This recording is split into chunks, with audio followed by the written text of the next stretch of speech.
Blessed Sunday to each and every one of us na nandito po ngayon. Pakibati naman ang katabi mo, sabi mo sa kanya, magandang umaga.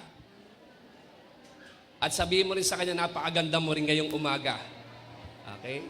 Napakagwapo mo. No? Hallelujah. No? Sino po dito excited ka? Hindi lang basta kumanta o mag-worship, kundi mag-receive din ng word ni Lord sa iyo. No? Ang salita ng Diyos, ito'y ating kalakasan. Binibigyan po nito tayo ng katatagan. No? Nang sa gayon, kapag may mga hamon at problema sa buhay, hindi tayo malalayo sa Kanya. Amen? Sapagkat ang ating puso may pinangahawakang salita ng Diyos na di nagbabago, pangako niya na totoo, at tinatayuan ng Diyos ang Kanyang salita. No? Sa Kanyang salita, nandito yung ang integridad ng Diyos No? At hindi hahayaan ng Diyos na ma-damage ang Kanyang integrity. Kaya ang Word of God, talagang pwede mong pagdependihan, panghawakan, pagkatiwalaan, because God is true and God is faithful to His Word and to His promises. Amen po ba doon? Pwede po ba natin bigyan ng isang malakas na palakpak uli ang ating Panginoon? Okay, nandito pa rin tayo sa series po ng Psalms 23. Sino po dito na kumpleto mo ni Psalms 23? Okay? No? For the Lord is my shepherd. Sabi po doon. And I shall not want. He makes me to lie down in green pastures. He leads me beside the still water. He restores my soul. He leads me in the path of righteousness for His name's sake. And dito na po tayo. Gusto ko sabay-sabay po natin basahin ang verse 4. 1, 2, 3. Yeah. Though I walk through the valley of the shadow of death, I will fear no evil. For you are with me. Your rod and your staff, they comfort me. Alam naman po natin ang Psalms 23, ito po yung tinatawag na one of the most well-known chapter in the Bible, lalo na po sa Old Testament. No? Most quoted, most recited, memorized chapter sa buong Psalms po. At ginagamit po itong passage na to, kadalasan, sinishare po ito, nagiging sermon siya sa funeral service. Kasi nga, it gives comfort It gives assurance. It gives hope. Amen po ba doon? No? Pero naniniwala ako na ang passage na to ay hindi lamang sa mga patay. Kundi tayo pong na mga nabubuhay po dito. Amen? Gusto po tayo ng Lord ng bigyan ng kasiguraduhan, ng inspiration, ng pag-asa, at ng kalakasan. Ang sumulat po ng Psalms 23 ay walang iba kundi si David, a man after God's own heart. Makikita po natin ang kanyang buhay ay hindi lamang puro tagumpay. Marami po siyang pinagdaanan, mga lambak ng problema at pagsubok. Nandiyan po yun, siya po ay tumakas po sa kamay po ni Saul o ni Haring Saul sapagkat siya po ay hinahunting hindi para i-promote kundi para patayin kasi siya po ay threat sa paghahari po ni King Saul. So after all ng kanyang ginawa sa pagiging bayani niya sa Israel, and then guess what? Ganito lang ang nangyari. At hindi lang po yun, napakarami po maging sa kamay ng kanyang anak na si Absalom. Iba po, ay pinagtangkaan din ang kanyang buhay. Kinuha sa kanyang kaharian. Kaya napakarami po mga lambak na problema at pagsubok na pinagdaanan ni Haring David. At kung si David po ay naka-experience po ng ganon, na kahit tinawag siya na a man after God's own heart, of course tayo rin naman, hindi tayo exempted bilang mga anak ng Diyos na makaranas din po ng mga iba't ibang pagsubok o problema. Andiyan pa ba tayo? Parang wala pong tao po rito. Ang sabi po kasi dito ni David, na even though I walk through the valley of the shadow of death, alam niyo ba ibig sabihin ng valley? Tayo po kasi mga Pilipino, hindi po tayo masyadong familiar po sa valley Okay? Sa Tagalog nakalagay doon ay lambak. Okay? Yung lambak po. Hindi po tayo masyadong familiar po dito Pero sa scripture po, ang valley po ay madalas gamiting metaphor sa mga difficult times ng ating buhay. Ito po yung pag sinabing nasa valley ka, ibig sabihin nandun ka sa tough spot, low spot ng buhay mo. Darkest season of your life, madilim na buhay. Pag sinabi pong valley, ito po yung bahagi ng iyong buhay na hindi mo gustong daanan. Are you with me? Ito yung bahagi ng iyong buhay na gusto mong takasan pero hindi mo siya pwedeng matakasan dahil ayaw mo siyang maranasan. No? Pag sinabi pong valley experience, madilim na bahagi o yugto ng iyong buhay na maaari kang mayanig at mawalan ng pag-asa. Sino po din sa inyo nakaranas na ng ganong pangyayari sa buhay na talagang sobrang na-shake ka, na halos mawalan ka na ng pag-asa at ayaw mo nang magpatuloy sa buhay? No? Meron po ba kayong mga valley experience? Amin po ba doon? No? Yung financial valley, bumagsak ka financially, nagkaroon ng bankruptcy, relational valley, nagkaroon ng matinding problema sa pamilya mo, physical illness, no, na valley of disease, okay, yung valley of sickness, and then emotional valley na tinatawag nilang depression ngayon, nandun ka sa pinaka-low spot ng buhay mo, darkest season of your life. Tandaan po natin, sa Bible, wala pong ipinangako ang Panginoon kapag nag-yes ka kay Jesus, at kapag ka nagsimula kang sumunod sa Panginoon, ay nangako siya na ang buhay ay laging paangat. Wala po siyang sinabi na kapag ikaw ay kumilala sa Kanya, ang buhay mo ay palagi nasa mountaintop. May ganun po bang pangako kayo nabasa? Wala. Dahil ang buhay ng tao, ang reality, ang Diyos po ay patas sa mabuti at masama. Nakakaranas tayo. Diba? Ang ulan ay para sa mabuti at para din naman sa masasama. At dahil patas ang Diyos, God is just, ang buhay po natin, dahil nasa fallen world tayo, hindi pa laging paangat. Hindi pa laging nasa rurok ng tagumpay o sa mountaintop. Andiyan pa ba tayo? No? Nandiyan ka sa magandang sitwasyon mo, sa masaganang buhay, pero may mga pagkakataon o season ng buhay mo, yugto ng buhay mo, nakikita mo ang sarili mo na nahihirapan, nandun sa valley. Okay, sa lambak ng problema. Kahit ikaw tawagin natin na man of faith o hindi ka man of faith, may experience mo po ito. Tama po ba doon?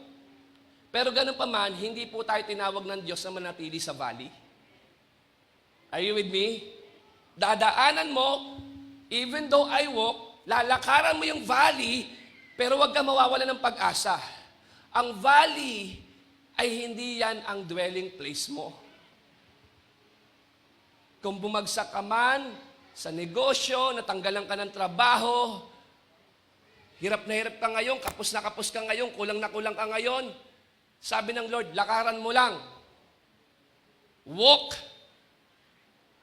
Amen. Hindi kailangan mag-standby, kundi walk. Sabi po sa Deuteronomy chapter 11, verse 11, look at this powerful verse. No? Sabi niyan, the promised land you're about to enter. Lahat tayo rito, may promised land. You're about to enter is a land of hills and valleys. Hindi puro hills. Hindi puro taas. Hindi puro paangat. Kundi may mga valleys. Papunta sa promised land, may mga hills, may mga valleys. Makakaranas ka ng disappointments, setbacks, no? Mangyayari po yan. Bakit? Kasi bahagi po yan ng buhay. Tatlong katotohanan po, pag pinag-usapan po natin ang valleys experience. Una po, valleys are unpredictable. Valleys are unpredictable. Hindi mo malalaman kung kailan darating ang pagsubok sa iyong buhay. Tama po ba ako doon? No? Hindi mo mai-schedule ang problema na mararanasan mo, na darating sa iyo. Hindi po pwede na, pwede ba ikaw na mga kahirapan, sa December ka na para marami akong pera, kasi walang-wala ako ngayong yung first quarter ng taon. Hindi mo mai-schedule ang valley experience, ang problema. Hindi mo maikakalendar yan. Hindi mo po pwede yung problema magkakaroon ng appointment sa iyo. Na pwede ba akong ganitong araw, ganitong buwan, pumasok ako? Hindi po. Hindi mo rin alam kung kailan ka magkakasakit, kahit malakas ka ngayon. Amin po ba doon? Wala sa kalendaryo mo na, February 15 ako, wag tayo dyan, may sakit ako niyan. Unpredictable. Amen. Hindi mo alam kung kailan ka mawawalan ng trabaho. Nung pumasok ang pandemic, kahit yung matataas na nasa posisyon, nawalan ng trabaho kasi kailangan magsara ng kumpanya. Who knows? Amen. No? Hindi mo alam kung kailan ka mawawalan ng pera. Pastor, matagal na. Sanay na ako. No? Since birth. Hindi mo alam kung kailan malulugi negosyo mo. Unpredictable. Amen. Valleys are unpredictable. And the second truth, when we talk about valleys are inevitable. Hindi lang siya unpredictable, kundi pag sinabing inevitable, hindi po ito maiiwasan. Bahagi na to ng ating buhay. Mangyayari at mangyayari talaga. Kahit papunta ka sa pangako ng Diyos sa buhay mo, hindi laging hills, kundi may mga valleys. Amen po ba doon? Andiyan ba tayo? No, kaya hindi mo kailangang masyak o mabigla kapag nagkaroon ka ng problema at iniisip mo na, bakit ganon? Sumusunod naman ako sa kalooban ng Diyos, sa gitna ako ng kalooban ng Panginoon, pero bakit ko pinagdadaanan to? Kasi nga, darating siya kahit kanino. Unpredictable, inevitable. Hindi siya maiiwasan. Kahit pastor ka, kahit sino ka pa, kahit a man after God's own heart ka, mararanasan mo pa rin ang valley experience. Sabi sa John chapter 16 verse 33, look at this. Sabi ni Jesus, I have told you all this so that you may have peace in me. Okay? Ito na po, ni-real talk na tayo ni Jesus. Here on earth, okay, nasan ka ngayon? O, wala ka pa sa heaven. Okay? Here on earth, okay, you will have many trials and sorrows. Kaya kapag Kristiyano ka, huwag mo sabihin na, bakit ganon, Panginoon? Sinabi na nga niya eh. Pinauna niya na eh. Pinaalam niya na sa'yo. Pero ang pangako ng Lord, bagamat may mga trials and sorrows, sabi niya, but take heart, take courage, because I have overcome the world. Ibig sabihin, kung nagtagumpay ang Panginoon, kasama ka sa pinarada ng Panginoon bilang mananagumpay. May mga trials, may mga sorrows, pero kapatid, sa dulo niyan, tagumpay ka. Amen. Hindi ka mabibiktima o magiging casualty ng problema, ng valley na na-experience mo ngayon. Kasi napagtagumpayan na yan ng Panginoon. Pero hindi yan inalis ng Panginoon. Are you with me? Napagtagumpayan niya ng Lord, pero hindi sinabi at pinangako kapag ka naging Christian ka, ay inalis niya na. Hindi po. Here on earth, there will be trials and sorrows. Hindi maiiwasan, inevitable, hindi maiiwasan sa mundong ito na ma-hurt ka. Tama po ba doon? Hindi maiiwasan sa mundong ito na ma-disappoint ka. Are you with me? No, na mag-suffer ka. Merong sorrows, merong frustrations, merong heartaches. Valleys are uncomfortable. Amen. Hindi na kailangan ng problema, kapatid, na magpaalam sa'yo para pumasok siya. Kasi kusa na siyang papasok sa buhay mo. Hindi niya kailangan ng permiso mo na, ay, huwag ka muna dito. Next year ka na. Hindi. Kusa yan. Kahit hindi mo siya pagbugsan, papasok yan. Amen po ba doon? So, valleys are, ano yung una? Unpredictable. Pangalawa, valleys are inevitable. Pangatlo, valleys are temporary. It is temporary. It will not last. No? The valleys or the valley is not your dwelling place. It is not your destination. Hindi yan ang destination mo, kapatid. Kaya huwag kang huminto sa madilim na yugto ng iyong buhay sapagkat hindi yan ang dwelling place mo. Amen po ba doon? Sa Bible sabi, sorrow or weeping may endure for a night, but a shout of joy comes in the morning. Ang night ay hindi nagtatagal. Ang night ay temporary.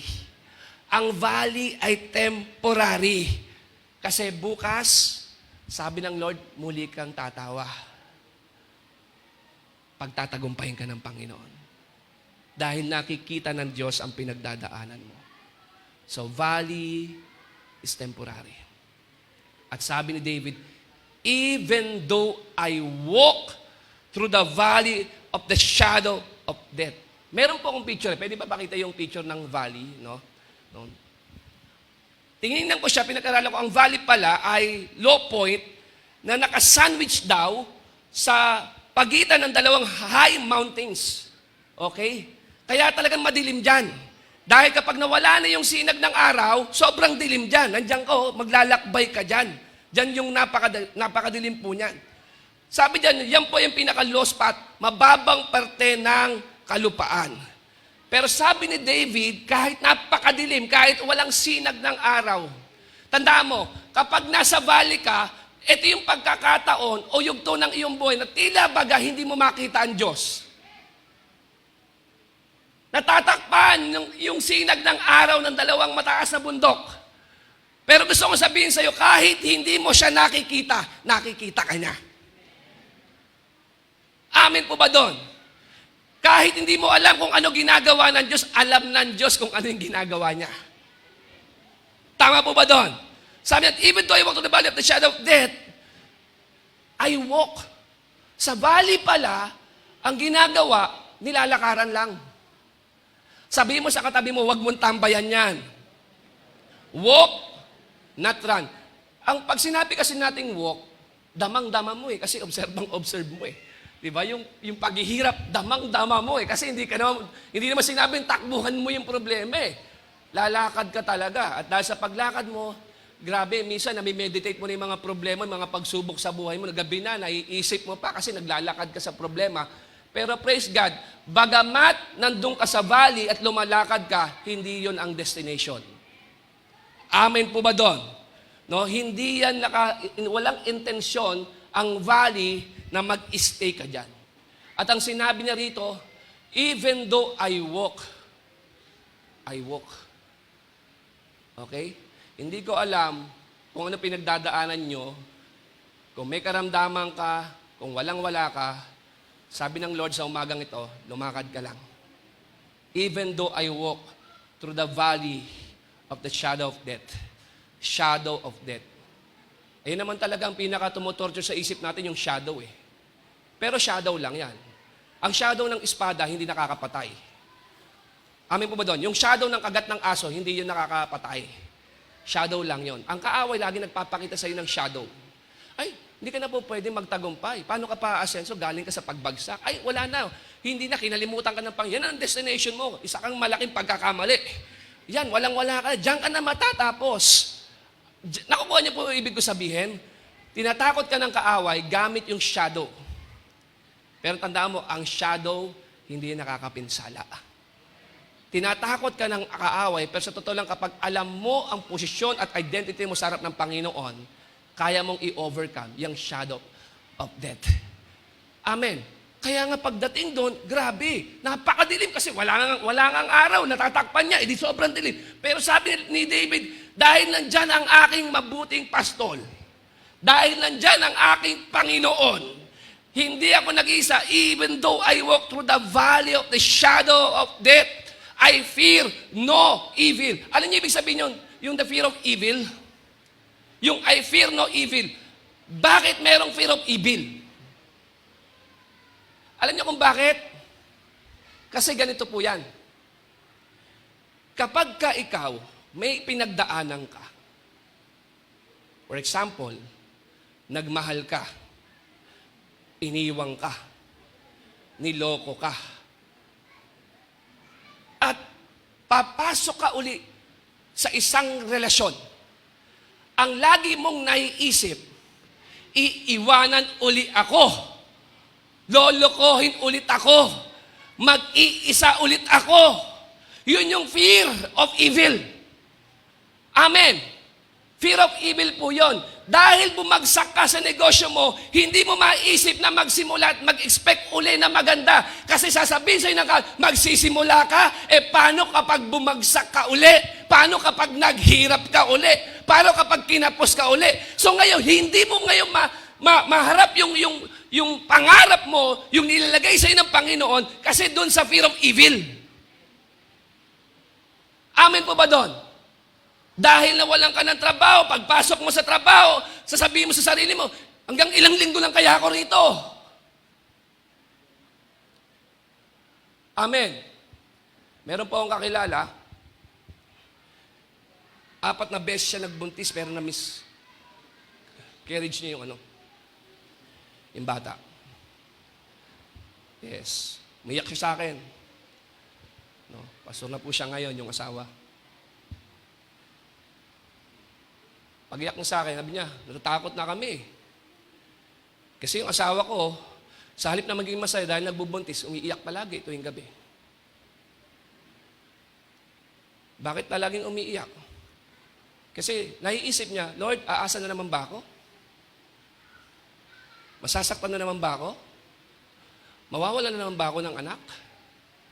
At dahil meron nangyari sa iyong hindi maganda, nakakapag-form ka na hindi mo napapansin, nagpo-form ka ng habit na mag-expect ng negative things. Nakuha niyo po ito? Dahil dun sa bad experience. That is fear of evil. But God wants you and me. He wants you and me to expecting good things. Parang wala pong tao rito. Nais ng Panginoon na this year, kahit dumaan ka ng mga valley sa buhay mo sa nakaraang taon, gusto pa rin ng Lord na makita ka, na mag-expect, na umasa ka, na maraming magagandang bagay na darating sa iyo, sapagkat ang Diyos ay mabuti at tapat sa buhay mo.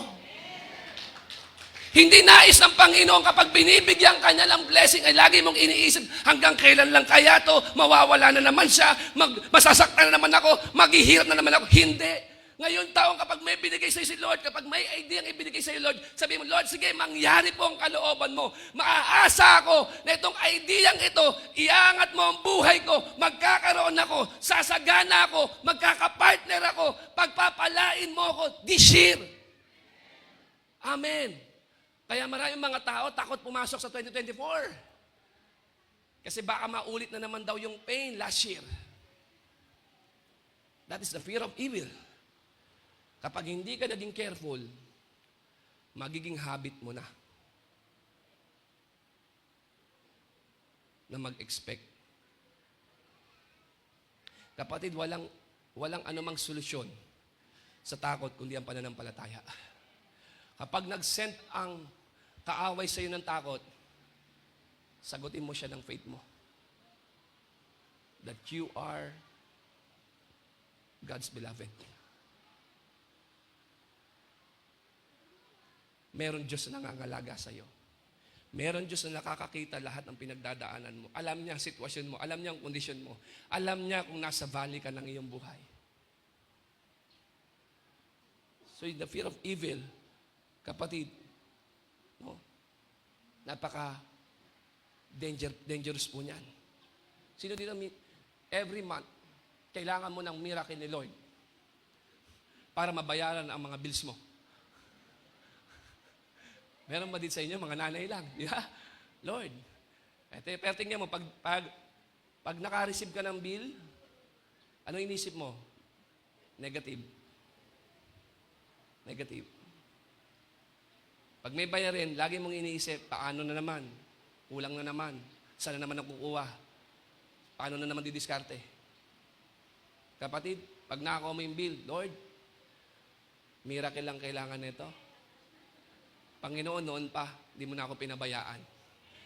At kung nagtapat ka sa akin sa nakaraan, magtatapat ka pa rin sa akin ngayon sa kasalukuyan at maging sa hinaharap. Ikaw ang aking mabuting pastol. Sa halip na pasalamatan ng Panginoon, laging naiisip dahil nagpo-form na sa Kanya, paano na naman kaya to? Nakikita ninyo? Diba? Habang dinidikit mo sa rep, halos lumagpas na, bumaon na yung kamay mo sa rep magnet pag may mga bills ng kuryente dyan sa sobrang lakas na hindi mo alam kung saan kukuha. Pero alam mo, nais ng Panginoon, magtiwala ka sa Kanya.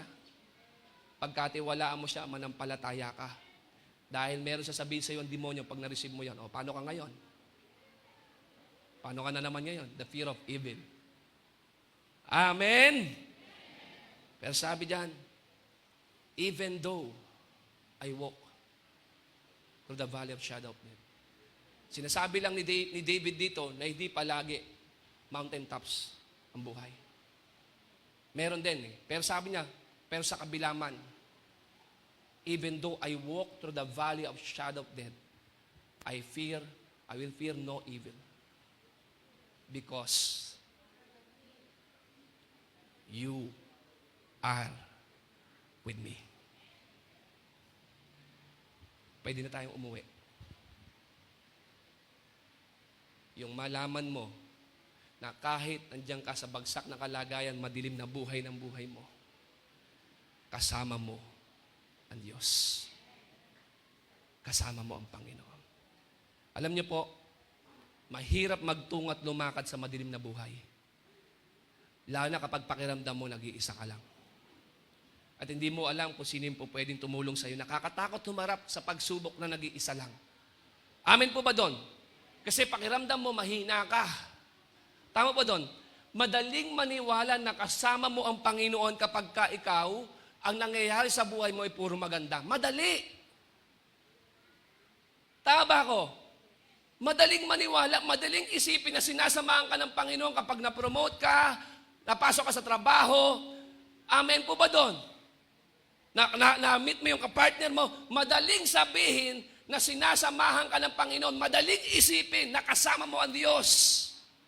Amen po ba doon? Kapag ka okay kayo ng pamilya mo, yung salary mo nasa 6 digits na, sabi, ang daling isipin, ang daling sabihin na, the Lord is with me.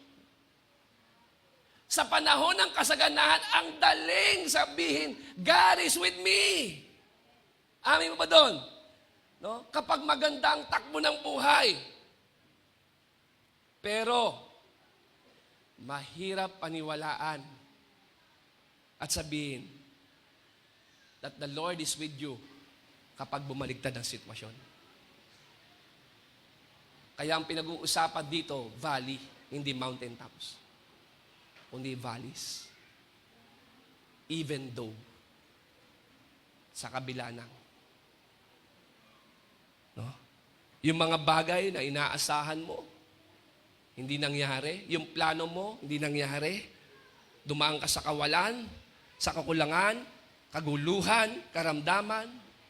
Dito po tayo nahihirapan na maniwala that the Lord is with us. Tama ba? Dito tayo nagkakaroon ng tanong sa Panginoon na nasaan ka eh. Lord, where are you? Pero pagka pinagpala ka ng Lord, ay, napaka-proud na proud tayo na, hindi, talagang yung favor ng Lord nasa atin eh. Madaling sabihin, madaling isipin. Pero pag sinabi ng doktor, wala na tayo ang magagawa eh. Ginawa na po natin ang lahat eh. Kaya bang sabihin na, Lord, I know you are with me. Yan ba tayo? Pero sabi ni David po do, even though I walk to the valley of shadow, I will fear no evil because you are with me. Sa madilim mong buhay, gustong sabihin sa'yo ng Panginoon, kung pumunta ka dito, nag-isa ka, nagbabakasakali ka na, Lord, sana may mensahe ka, ito na po yon. Sabi ng Lord sa'yo, Nak, sa valley experience mo, sa madilim na yugto ng buhay mo, sinisigurado ko at gusto kong ipaalam sa'yo na hindi ka nag-iisa. Hindi mo man ako makita, pero nakikita kita. Kilalang kilala kita. Maging ang bilang ng iyong mga buhok, alam na alam ko. Maging ang mga luha mo, may lalagyanan ako. Sabi sa Bible, may lalagyanan ng Diyos sa ating mga luha. Yung mga pagtangis at pag-iyak mo, yung kalungkutan ng iyong puso, hindi yan nawawalang kabuluhan sa Panginoon. Kilalang kilala ka ng Diyos. Alam na alam ng Diyos kung nasan ka ngayon. Kung umiiyak ang puso mo, alam ng Diyos yan. Pero gaano man ka-difficult yung sitwasyon mo, kapatid, gaano man kadilim yung buhay mo, kasama mo ang Panginoon. At ipinangako niya, Isaiah chapter 41 verse 10. Look at this. The Bible says, do not yield to fear. Why? For I am always near. Hindi malayo ang Diyos sa'yo. Never turn your gaze from me. Huwag mong alisin yung paningin mo sa Panginoon. For I am your faithful God. Grabe to, napaka-personal ng Diyos. Naisip ko lang nung binabasa ko itong Psalms 23 nito, napaka-personal ng mensahe. Nakikita mo, I, me, and my. The Lord is my. I, me. No? Tama po ba doon? He is my. Napaka-personal ni David. Sa Panginoon eh. Sabi niya, no, I am your faithful God. I will infuse you with my strength. Kasi bakit? Kapag nagkakaproblema kasi, sinasap yung lakas mo niyan eh. Kinukuha yung lakas mo niyan. Amin pa ba doon? And help you in every situation. Every situation. Every situation. I will help you in every situation. And I will hold you firmly with my victorious right hand. Hawak ka ng Diyos. Kung bakit nandito ka pa hanggang ngayon, kung alam mo lang kung paano ka pinalakas ng Diyos, pinatatag ng Panginoon, pinatapang ng Diyos na harapin ang mga problema mo. Kung bakit ka narito, kanina kumakanta ka, nagpapasalamat ka, sumasamba ka, nagpupuri ka. Hindi dahil sa lakas mo, hindi dahil sa galing mo, hindi dahil sa talino mo, kundi dahil sa kalakasan at biyaya ng Diyos sa buhay mo.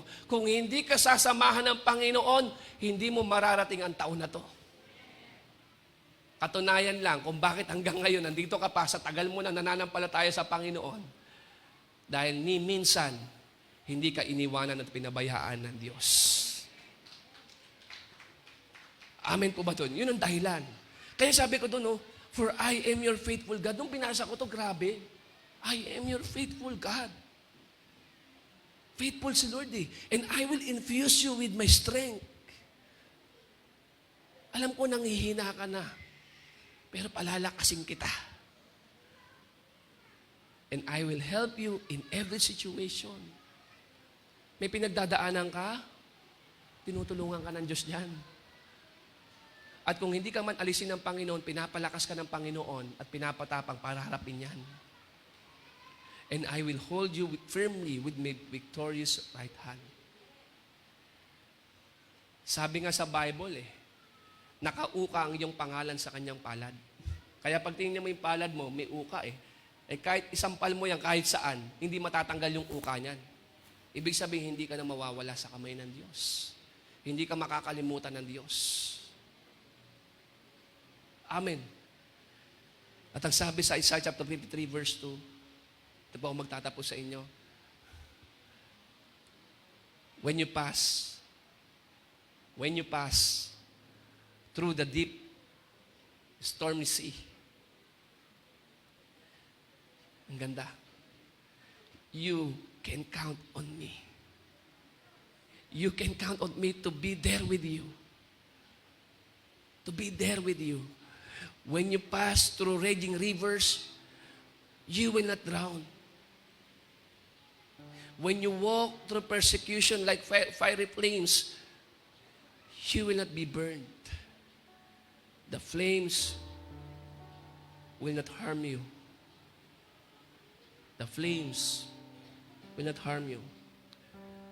Ibig sabihin, meron pa ring stormy sea, meron pa ring flames, meron. Hindi inalis.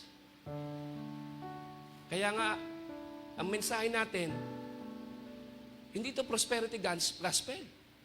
Na lahat ay panig sa'yo. Sinasabi ng Diyos sa katotohanan sa umagang ito, meron pa rin. Dadaan ka pa rin. Dumaan ka man sa tubig, pero dadaan. Dumaan ka man sa apoy, pero may apoy. That's the reality of life. Amen. Dadaan. Pero pinangako ng Lord, that flames will not harm you. Because the Lord is with you. Kaya nga si Shadrach, Meshach, and Abednego, you know that story very well. Nilagay sila sa malaking pugon, 7 iba yung init, ang ulit. Talagang grabe yung init. Pero kahit nandun sila sa apoy, literally, sabi ni Nebuchadnezzar, bakit parang 4 yung nakikita ko? Di ba 3 lang naman yung tinapon niyo sa pugon? Bakit nakikita ko 4 at yung isa parang Diyos? Nilabas sila ni kahit katsa ng kanilang damit, walang paso at walang sunog. Pero inalaw ng Lord na itapon sila sa pugon. Minsan inaalaw ng Lord na dumaan ka sa mga valleys ng buhay mo. Hindi para i-harm ka, kundi para patunayan ng Panginoon na sinasamahan ka niya. Patunayan ng Diyos sa iyo na nandyan siya sa pinagdadaanan mo. Kaya lang naman tayo na-overwhelm ng problema kasi nakikita lang natin ang problem sa kapasidad na meron tayo. Sa salary na meron tayo, sa sahod na meron tayo, sa mga taong tumutulong sa atin. Kaya na-overwhelm tayo eh. Kasi ang nakikita lang natin tao, hindi Diyos. Kaya sabi ni David, even though I walk through the valley of shadow of death, I will fear no evil. Because you are, Lord, you are with me. Pag inalis mo ang Diyos sa eksena ng iyong buhay, kakainin ka niyan. Gagapiin ka niyan. Hindi ka lang niya sisindakin. Magiging biktima ka diyan. Hanggang isang araw, makita mo na dating napakalapit mo sa Panginoon dahil inalis mo siya sa equation ng buhay mo. Nalook mo sa problema. Kasi iniisip mo, mas mahusay siguro kung ikaw didiskarte kaysa kay Lord. Sinantabi mo ang Diyos, tumakad ka. But at the end of the day, nasunog ka. Nalunod ka sa problema. Kasi bakit? Hindi mo kayang pumunta sa valleys ng iyong buhay, sa apoy ng iyong buhay, ng ikaw lang. Kasi ang tupa ay very dependent sa shepherd. Mamamatay ang tupa. Nakadisenyo ang tupa na dumipende sa kanyang pastol. Hindi kaya ng tupa na mabuhay ng siya lang. Mamamatay siya. Madali siyang silain. Kahit pinakamalaking tupa, no, at pinakamaliit na lobo, kaya siyang patayin. Ang tupa, wala yan. Hindi niya alam ang direksyon. Pinakamangmangaraw na hayop yan eh. Kaya yung buhay mo, walang direksyon kasi wala kang shepherd. Kaya nga, diba, nung una natin tinalakay, sabi ni David, the Lord is my shepherd. Naiintindihan ni David yun eh. Bakit? Kasi galing siya sa pagiging shepherd. Kung paano niya pinaglalaban ng mga tupa sa mga kukunan layon, ng mga lobo, ng oso, kinukuha niya sa pangil ng leon ang mga tupa, pinaglalaban, ninonorish, iniingatan, minamahal, pinapahinga. Alam yon ni David. Dahil siya ay shepherd. At nung umalis siya, bit-bit niya, yung mabigat na problema, sabi niya, ganito rin ang ginagawa mo sa akin.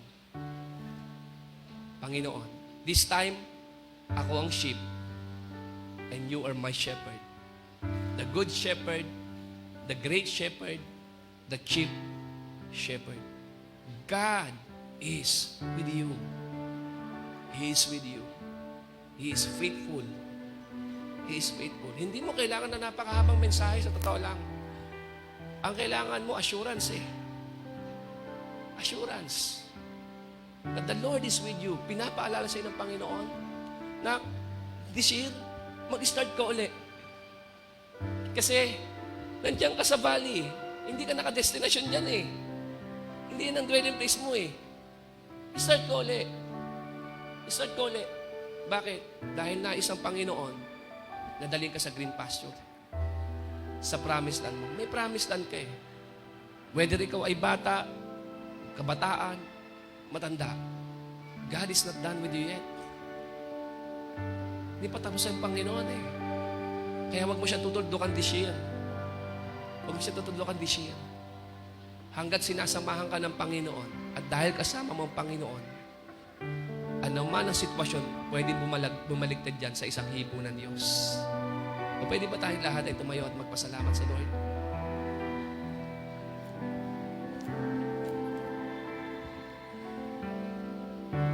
Sa mga oras ito, o pwede ba magpasalamat lang tayo sa Panginoon? Kasi kahit dumaan tayo sa mga pagsubok, sa mga suliranin, mabibigat na problema, pero nandito ka pa rin, nagtitiwala ka pa rin, nananampalataya ka pa rin, naniniwala ka pa rin. Alam mo, yung pinagdadaanan mo, yung pagbagsak mo, may mga tao nagpakamatay na dyan eh.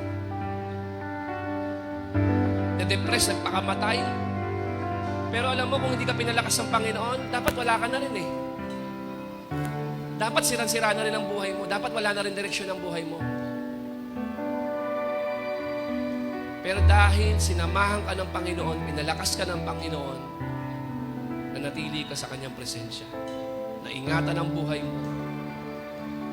At ang pangako ng Panginoon, kapatid, ang pangako ng Diyos ay hindi mabibigo sa iyo. Kahit side by side pa yung pagsubok na yan, palagi mong tatandaan, gaano man karami ang problema mo o mga valleys experience mo,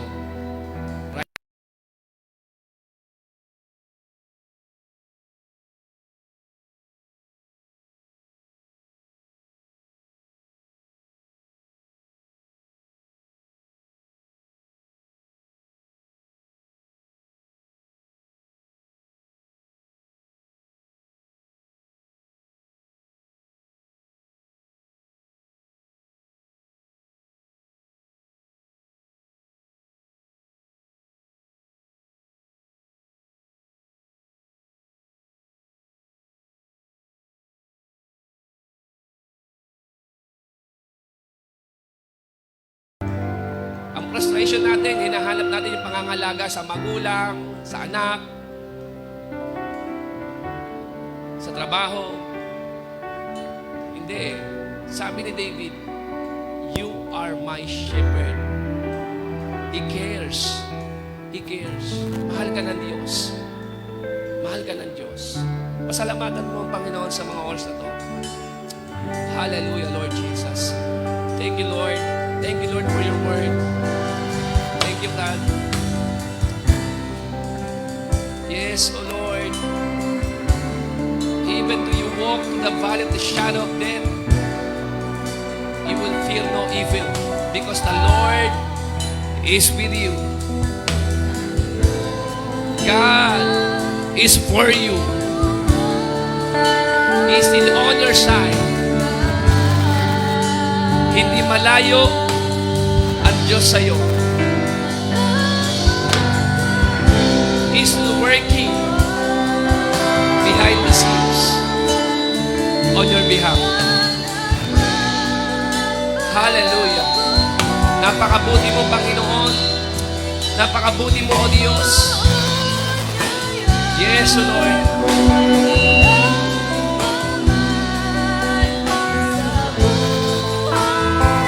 Sige po. Let's worship the Lord.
salamat, Panginoon, sa iyong salita na nagbigay kalakasan at pag-asa sa aming buhay. Nagbigay assurance, Lord, sa aming puso. Naging inspirasyon namin sa umagang ito, Panginoon. Salamat sa kabutihan at katapatan mo sa amin na di nagbabago, na magpapatuloy sa pangwalang hanggan. Sa pangangalaga mo, Lord, sa pagsama niyo po sa buhay po namin. Dakilang Diyos, may magandang pagdadalhan ka sa iyong mga anak. This year, Lord, hayaan mo po kaming umasa ng magagandang bagay na darating po sa amin. Hindi mga negatibo, hindi mga pangit, hindi masama. Aasa po kami ng magagandang bagay because every good and perfect gift comes from you, Lord. Salamat po ng marami sa mga kapatid ko, Lord, na hanggang ngayon patuloy pa rin nagtitiwala sa iyong salita. Binigyan mo kami, Panginoon, ng tibay ng aming kalooban, ng tapang humarap sa mga problema. Yung tapang na nakaangkla, Lord, na dahil kami ay sinasamahan mo, hindi kami matatakot, Panginoon. Salamat po ng marami, niluluwalhati ka po namin at ipinararangalan at tanging pangalan mo lamang aming itataas, Panginoong Yesus. In Jesus' mighty name, Amen.